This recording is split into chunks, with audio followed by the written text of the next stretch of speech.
1572 में प्रकट हुए एक नए तारे ने किस प्रकार हमारे लिए अपने ब्रह्मांड को सही मायने में समझने का मार्ग दिया।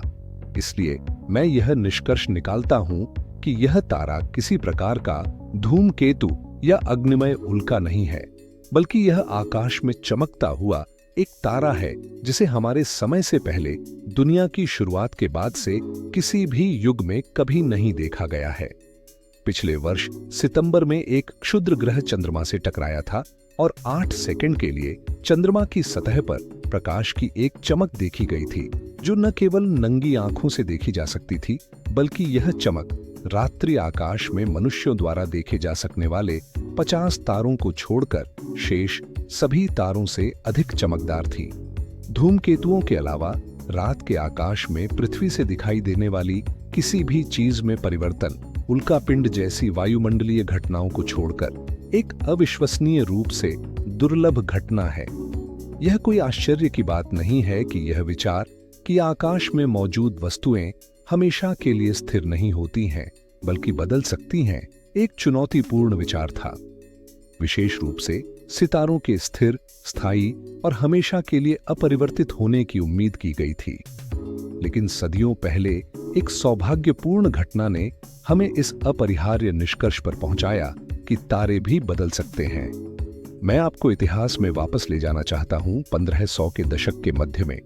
रात का आसमान शानदार था, यहां तक कि दुनिया के सबसे महानगरीय शहरों से भी, और हजारों तारे लगातार आसमान को सुशोभित करते थे, जो नजारा आजकल दुनिया में कुछ चुनिंदा जगहों से ही दिखाई देता है।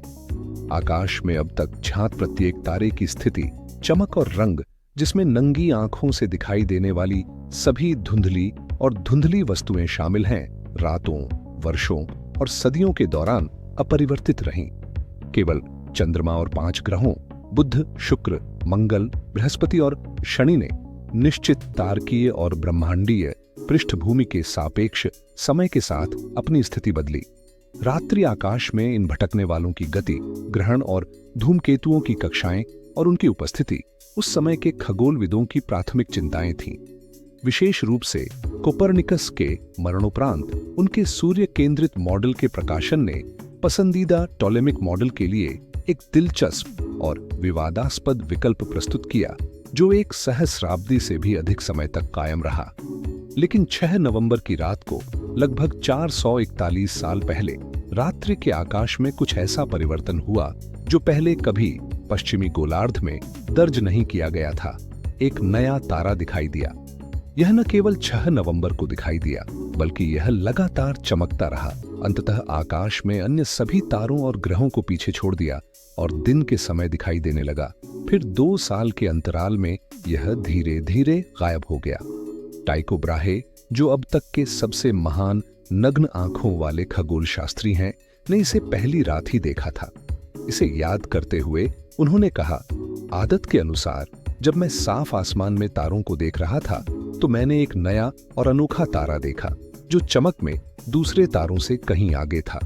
आसमान में उस जगह पर पहले कभी कोई तारा नहीं था। उन्होंने इसे स्टेला नोवा कहा, जिसका लैटिन में अर्थ है नया तारा। पहली बार बातों के ठोस सबूत सामने आए। तारे स्थिर, शाश्वत एवं निरंतर नहीं थे।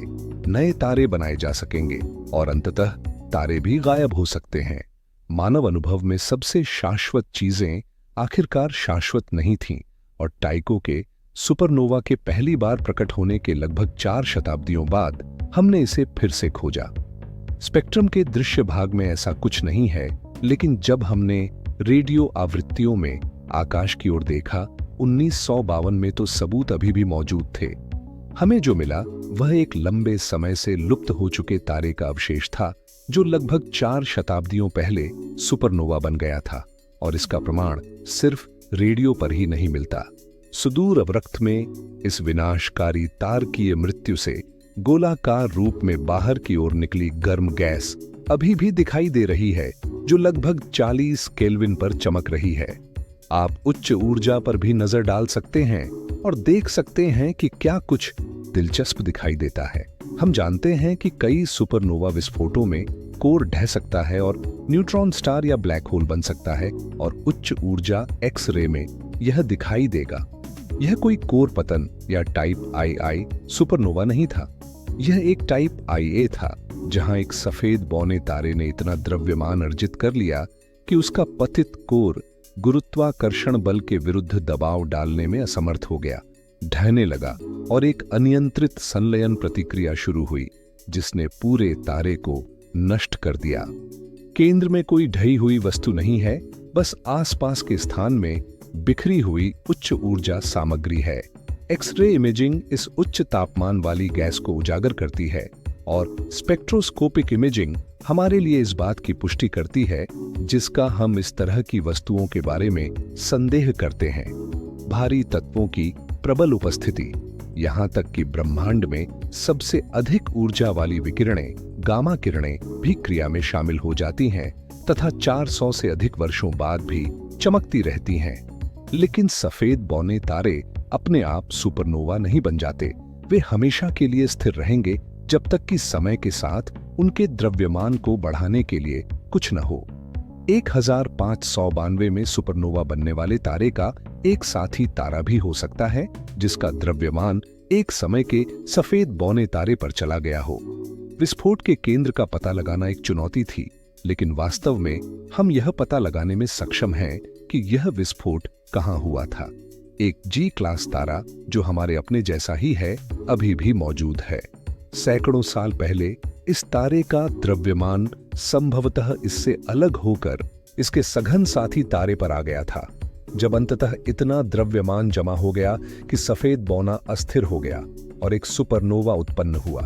1577 के विस्फोट के बाद से यह तारा 2.6 इंच या लगभग 1 डिग्री का 1500वां हिस्सा आगे बढ़ चुका है और हमारे सापेक्ष 136 किलोमीटर प्रति सेकंड की गति से आगे बढ़ रहा है, जो इसके पड़ोस के सभी अन्य तारों की गति से लगभग 3 गुना है।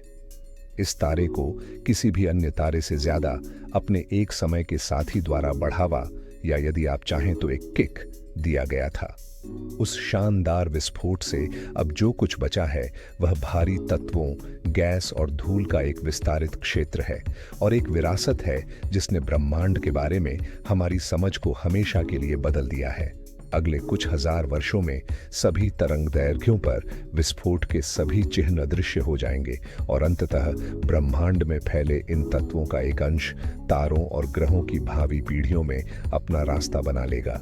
लेकिन इसका मतलब यह नहीं है कि हम इस तारे से प्राप्त साक्ष्य को फिर कभी नहीं देख सकेंगे। आप देखिए, उस शानदार विस्फोट से प्रकाश गोलाकार रूप से बाहर की ओर चला गया और आसपास के अंतरतारकीय माध्यम में कुछ स्थानों पर अंतरिक्ष में पाए जाने वाले गैस और धूल से परावर्तित हुआ और ये प्रकाश प्रतिध्वनियां कभी कभी पृथ्वी तक पहुंचती हैं, जिससे हम बार बार सुपरनोवा का निरीक्षण कर पाते हैं जब तक कि इसे हमारी ओर भेजने के लिए सही दूरी और कोण पर पर्याप्त धूल हो।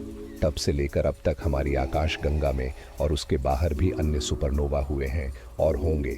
लेकिन यदि 1562 का सुपरनोवा न होता और उसके कुछ समय बाद 1604 में नंगी आंखों से देखा गया अंतिम सुपरनोवा न होता, तो हमें आकाश में इतनी गहराई से देखने के लिए पर्याप्त रुचि पैदा करने में बहुत लंबा समय लग सकता था। हम भाग्यशाली हैं क्योंकि मानव इतिहास में ब्रह्मांड इसी प्रकार रहा है, लेकिन 1572 की इसी रात को इसके बारे में हमारी समझ हमेशा के लिए बदलने लगी। सघन साथी तारे पर आ गया था जब अंततः इतना द्रव्यमान जमा हो गया कि सफेद बौना अस्थिर हो गया और एक सुपरनोवा उत्पन्न हुआ। 1592 के विस्फोट के बाद से यह तारा 2.6 इंच या लगभग 1 डिग्री का 1592वां हिस्सा आगे बढ़ चुका है और हमारे सापेक्ष 136 किलोमीटर प्रति सेकंड की गति से आगे बढ़ रहा है, जो इसके पड़ोस के सभी अन्य तारों की गति से लगभग 3 गुना है।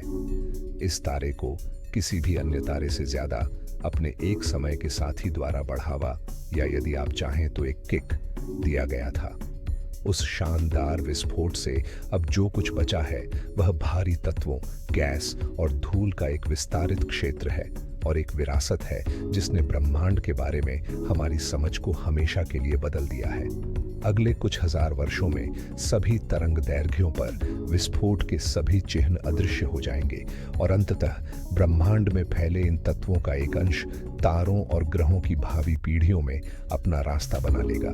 लेकिन इसका मतलब यह नहीं है कि हम इस तारे से प्राप्त साक्ष्य को फिर कभी नहीं देख सकेंगे। आप देखिए, उस शानदार विस्फोट से प्रकाश गोलाकार रूप से बाहर की ओर चला गया और आसपास के अंतरतारकीय माध्यम में कुछ स्थानों पर अंतरिक्ष में पाए जाने वाले गैस और धूल से परावर्तित हुआ।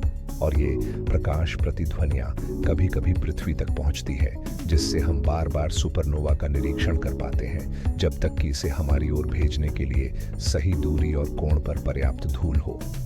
तब से लेकर अब तक हमारी आकाशगंगा में और उसके बाहर भी अन्य सुपरनोवा हुए हैं और होंगे।